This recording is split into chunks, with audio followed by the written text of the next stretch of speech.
Bismillahirrahmanirrahim. Assalamualaikum warahmatullahi wabarakatuh. Subhanallah walhamdulillah wala ilaha illallah wallahu akbar. Subhanaka la ilma lana illa ma 'allamtana innaka antal alimul hakim. Rabbana zidna ilma warzuqna fahma. Allahumma ballighna Ramadan. Pemirsa kalian rahmati Allah Subhanahu wa taala, senantiasa dan tentunya yang utama di awal pertemuan kita dengan selalu mengucapkan syukur kepada Allah Subhanahu wa taala. Syukurillah walhamdulillah, segala puji hanya milik Allah Subhanahu wa taala.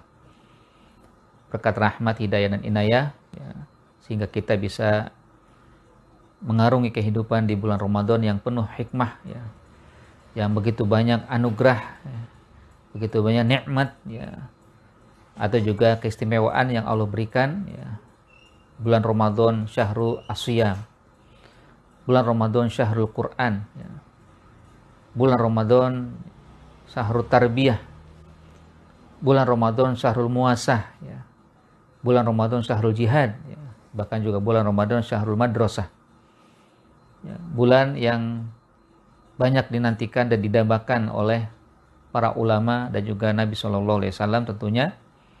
Bulan yang sangat-sangat menjanjikan untuk mereka yang bisa mendapatkan bulan Ramadan sehingga mereka kelak mendapatkan nikmat, yaitu la'allakum tattaqun.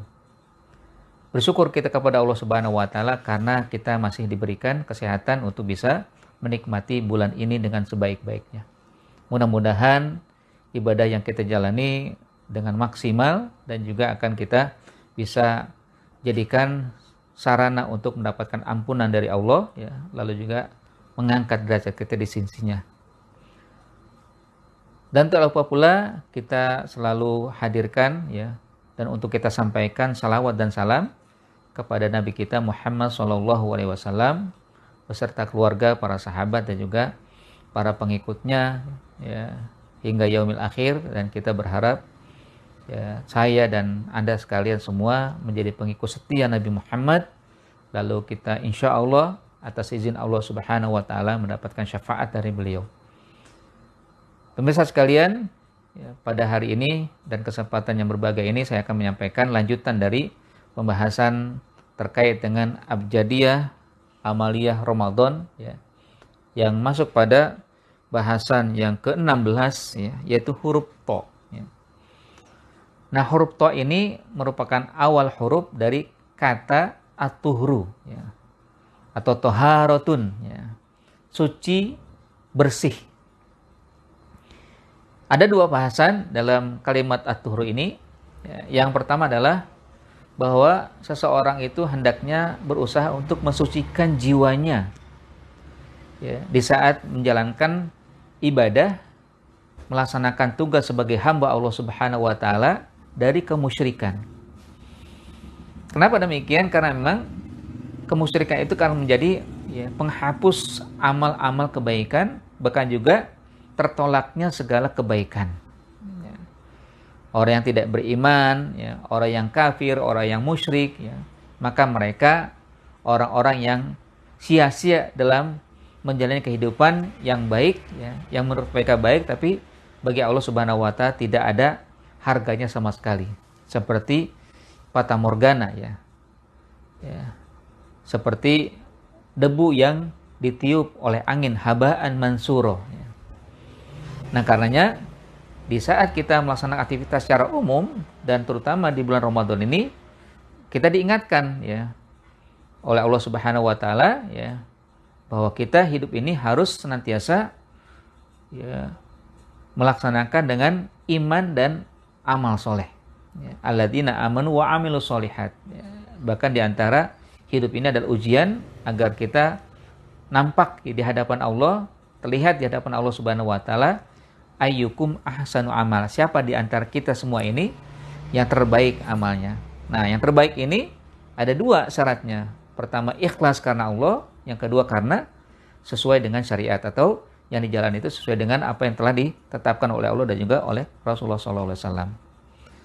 Nah, jamaah sekalian rahmati Allah Subhanahu wa taala, bahwa memang at-tuhur ini sangat penting agar hati kita senantiasa bersih dari berbagai penyakit, ya. Penyakit yang tentunya yang paling utama harus kita ini adalah penyakit kemusyrikan, ya, kekufuran, ya. Dan yang lainnya juga, ya, yang harus senantiasa kita lihat adalah al-hasad, al-hiqdu, apalagi ar-riya, al-ujubu, ya, dan lain-lainnya yang dapat menggugurkan, ya, bisa jadi juga tidak, ya, diterimanya amal ibadah kita. Ya, ibadah puasa juga harus demikian, ya. Bahkan sejak awal, ya, di huruf alif juga sudah kita bahas bahwa kita harus melandasi puasa kita dengan imanun wahtisab, ya. Man shoma ramadhana iman wahtisaban, kata Nabi sallallahu alaihi wasallam. Barang siapa yang berpuasa dengan penuh keimanan, artinya bersih hatinya dari kemusyrikan, dilandasi dengan keimanan kepada Allah Subhanahu wa taala, maka, ya, setelah itu juga diiringi dengan ihtisab, mengharap, ya, pahala dari Allah Subhanahu wa taala, maka ghufira lahu ma taqaddama min zambihi, akan diampuni dosa-dosa yang telah lalu. Bahkan juga ketika sholat tarawih juga demikian, ya.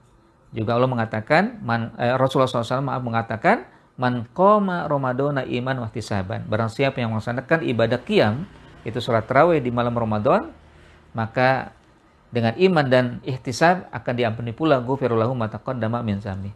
Man i'takafa iman wahtisaban ghufira lahu ma taqaddama min zambi. Man qoma lailatul qadri iman wahtisaban ghufira lahu ma taqaddama. Banyak lagi hadis-hadis yang lain juga menetapkan hal seperti itu, ya. Makanya at-tuhur ini harus senantiasa kita patrikan dalam diri kita. Kita coba korek, ya, hati kita ini. Apakah sudah bersih atau tidak? Jangan sampai memasuki bulan Ramadan hati kita masih banyak yang kotor, ya. Ketika kita berada di bulan Ramadan, kita laksanakan ibadah puasa, masih ada rasa ujub atau riya, ya. Ya memang istimewanya bulan puasa ini atau ibadah puasa ini adalah disebut dengan ibadah qalbi, ibadah hati yang tidak ada yang tahu kalau kita sedang berpuasa. Mungkin kalau nampak lemah, nampak fisik kelihatan kusut atau pucat karena tidak makan di siang hari, belum tentu dia berpuasa. Tapi hakikatnya memang yang lain hal adalah at-tuhur ini juga kita diperintahkan untuk senantiasa jangan sampai ibadah puasa tercoreng dengan amalan-amalan yang merusak, ya, kotoran-kotoran yang merusak ibadah puasa kita. Hindari hal-hal yang tadi sudah saya sampaikan, ya. Apakah kemusyrikan yang sudah memang pasti kita tinggalkan, tapi yang lain bisa jadi ada, tapi ini juga harus kita hindari, kita jauhi. Apakah riya, ya, berpuasa karena dipuji orang, ingin dipuji, disanjung oleh orang, ya, atau ada ujub kebanggaan diri, ya, dan hal-hal yang memang sangat, ya, diharamkan untuk kita lakukan, ya. Nah, yang kedua at-tuhur ini adalah, ya, karena memang buku ini saya terus terang juga buku terjemahan, ya. Ya, artinya ada terjemahannya atau asalnya dari terjemahan, ya, yang dikarang oleh seorang alimah, ya, seorang ulama di Arab Saudi yang dia seorang wanita, ya, yang bernama Dr. Mirfat, ya, yang dia seorang dosen kalau salah juga seorang dekan di Saudi Arabia. Di mana beliau menyusun ini untuk kalangan wanita, ya. Dan akhirnya disebutkan di huruf to ini at-tuhur itu untuk kalangan wanita, yaitu ketika mereka bersih dari haid, ya.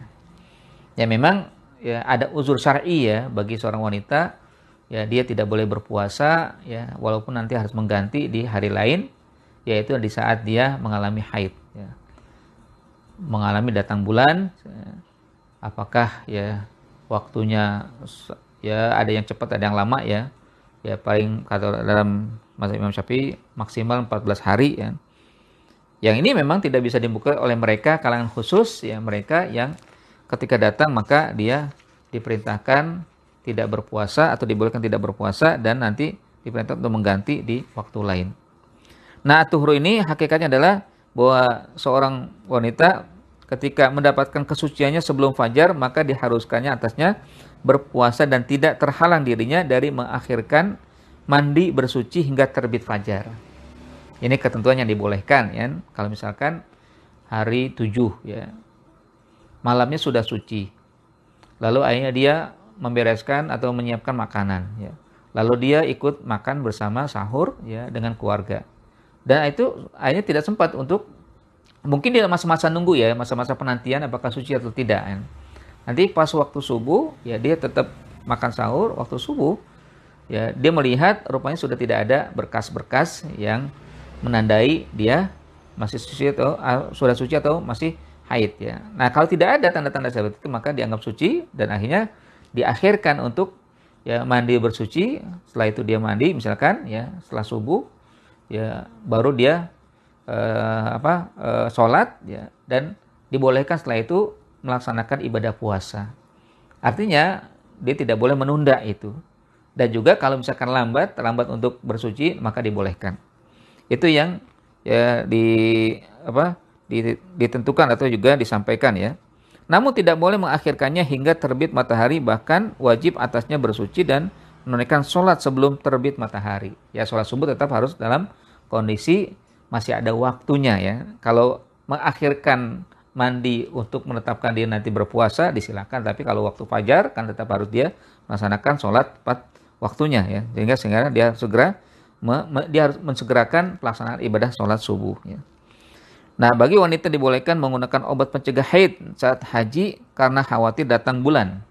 Namun harus melalui konsultasi dokter spesialis terlebih dahulu ya, demi keselamatan jiwanya. Ya. Begitu pula pada bulan Ramadan, jika dirinya senang berpuasa bersama-sama umat Islam lainnya, dibolehkan menggunakan obat penunda waktu penunda haid atau datang bulan. Ya.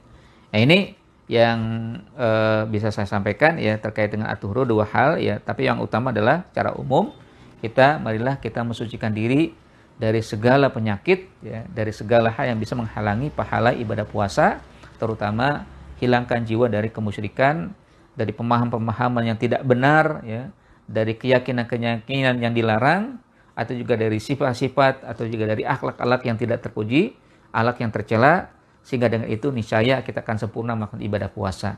Innallaha yuhibbut tawwabina wa yuhibbul mutatahhirin. Sesungguhnya Allah sangat mencintai orang yang berusaha membersihkan jiwa dan membersihkan diri. Dengan itulah maka kita akan kelak menjadi hamba yang dicintai, hamba yang dirahmati, hamba yang diberkahi, dan juga hamba yang ridhoi, bahkan juga hamba yang siap dimasukkan ke dalam surganya Allah Subhanahu wa taala. Aqul qouli hadza. Assalamualaikum warahmatullahi wabarakatuh.